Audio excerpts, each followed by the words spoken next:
સમાચારોના સિલસિલાને આપણે આગળ વધારીએ। સંસદના શિયાળુ સત્ર દરમિયાન 3 કૃષિ કાયદા પાછા ખેંચતું બિલ પ્રથમ દિવસે જ એટલે કે સોમવારે સંસદના બંને ગૃહોમાં રજૂ કરીને પસાર કરી દેવામાં આવ્યું હતું અને વિપક્ષની ચર્ચા કરવાની જે માંગણી હતી એને પણ સરકારે નહોતી સ્વીકારી અને એ માટે સરકારને કેટલાક આક્ષેપો સહન કરવા પડ્યા હતા। ત્યારે AIMIMના સુપ્રીમો અસરુદ્દીન ઓવૈસીએ ઇન્ડિયા ન્યૂઝના પોલિટિકલ એડિટર રજત રાકેશ ટંડન સાથે એક ખાસ વાતચીત કરી હતી। આવો જોઈએ આપણે કે તેમણે શું વાત કરી હતી। हमारे साथ बातचीत करने के लिए ओवैसी साहब मौजूद हैं। सर, जिस तरीके से डिबेट नहीं हुई पार्लियामेंट में फॉर्म लॉज को जब रिपील किया गया उस पर कई विपक्ष ने और आपने भी ऑब्जेक्शन दिया। सरकार ने कहा कि पहले भी कई इंसिडेंट ऐसे थे जब डिबेट नहीं हुई थी, हालांकि आपने ट्वीट किया और बकायदा आपने बताया है। देखिए, हमने ये बताया है कि सरकार बीजेपी की सरकार बनने के बाद 9 मरतबा ऐसे बिल लाए गए जिसको सरकार ने रिपील किया और उस पर डिबेट करवाई। मिसाल के तौर पर एक आया 2019 में रिपीलिंग अमेंडमेंट बिल, 14 मिनट बहस हुई। तो रिपीलिंग एंड अमेंडमेंट बिल 2017 में आया, 1 घंटा 7 मिनट उस पर बहस हुई। रिपीलिंग अमेंडमेंट 2017 में आया, स्टेट बैंक का बिल आया, नेशनल कमीशन बैकवर्ड क्लास 17 में आया, 4 घंटे उस पर बहस हुई। रिपीलिंग अमेंडमेंट 2015 में आया, 50 मिनट हुई। फिर एक 2015 में आया अप्रोप्रिएशन एक्ट रिपील बिल, 1 घंटा उस पर बहस हुई। रिपीलिंग अमेंडमेंट बिल 2014 में आया, 1 घंटा। अरे 14 में तो आपने 9 मरतबा आप ही के सरकार में आपने कानून को रिपील किया, आपने घंटों बहस करा दी। इस पर आप बहस कर क्यों कतरा रहे हैं, क्यों भाग रहे हैं, क्या वजह बहस नहीं करवाने की? हाँ, यकीनन हम क्रिटिसाइज करते आपको आईना दिखाते, पर आप तो भाग गए। ठीक है, वैसे अब क्योंकि वेस्टर्न यूपीज में आपने कई सारी रैलीज करी और ये जो पूरा मामला है ये पंजाब और वेस्टर्न यूपी में बहुत अहमियत रखता है इस पूरे बिल को।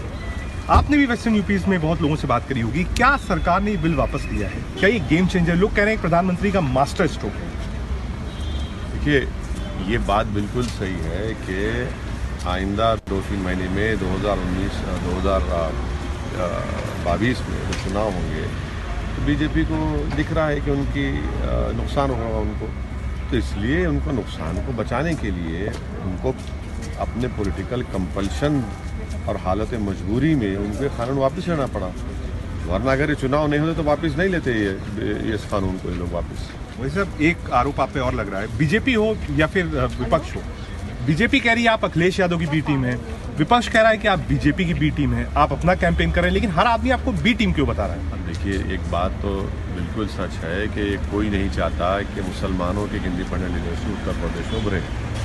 ये चाहते हैं कि मुसलमान इनका कैदी बना रहे, इनका मोहताज बना रहे, और हम तो लीडरशिप बनाने का काम करें उत्तर प्रदेश में। तो यही तकलीफ बीजेपी को भी है, इन तमाम सो कॉल्ड सेकुलर पार्टीज़ को, चाहे समाजवादी हो या कांग्रेस हो।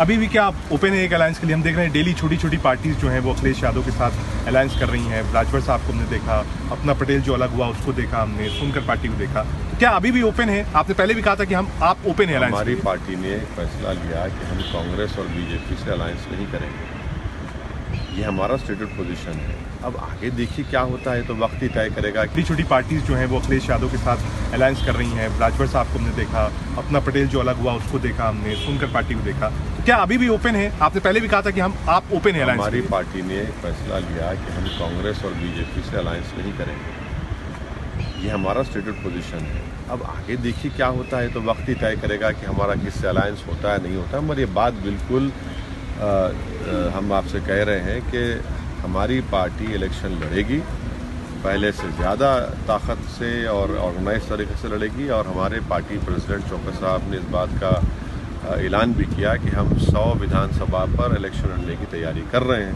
तो चुनाव तो लड़ेंगे हम लोग। सर, आखिरी सवाल आपसे आप पूछूंगा, लोग ये कह रहे हैं कि अगर आप चुनाव लड़ेंगे तो जो वोट्स हैं उसमें विभाजन होगा, तो विभाजन होगा तो उसका सीधा फायदा बीजेपी को होगा। ये सीधा सीधा आरोप आपका लग रहा है। 2014 के लोकसभा चुनाव में हम थे क्या उत्तर प्रदेश में? बीजेपी 70 ज़्यादा सीट जीत गई। 2017 में हम लड़े, कितनी सीट? 25 सीट पर लड़े, फिर बीजेपी क्यों जीत गई? 19 में सपा और बसपा मिलकर लड़े तो सिर्फ 15 क्यों जीत पाए? आप तो मुसलमान को अपने बाजू बिठाने से डरते हैं, आप उनको सम्मान नहीं देना चाहते, आप उनका डिप्टी सीएम नहीं बनाना चाहते, आप तो मुस्लिम लीडरशिप के बनाने से आप डरते हैं, आप तो सिर्फ अपनी ज़ात और बरादरी की बात करते हैं। तो अगर 19% मुसलमान अगर अपनी लीडरशिप नहीं बनाएगा तो कौन बनाएगा? देखिए, उत्तर प्रदेश में चाहे वो बाघेल हो, चाहे वो कुर्मी हो, चाहे वो ब्राह्मण हो, चाहे वो ठाकुर हो, यादव हो, जाटव हो, हाँ, कितनी ऐसी बरादरियां बता दें जहाँ पर जिनका पॉलिटिकल एम्पावरमेंट हो चुका है और उनकी लीडरशिप है। अगर किसी का एम्पावरमेंट नहीं हुआ पॉलिटिकली, किसी का कोई नेता नहीं है, तो मुसलमान है। वो इसलिए नहीं है कि हमने इनको इंदिरा गांधी से लेकर चौधरी चरण सिंह से लेकर मुलायम सिंह को मुल्ला मुलायम सिंह, अखिलेश यादव, इन सबको वीपी सिंह हो, भाई मुसलमानों को मिला क्या?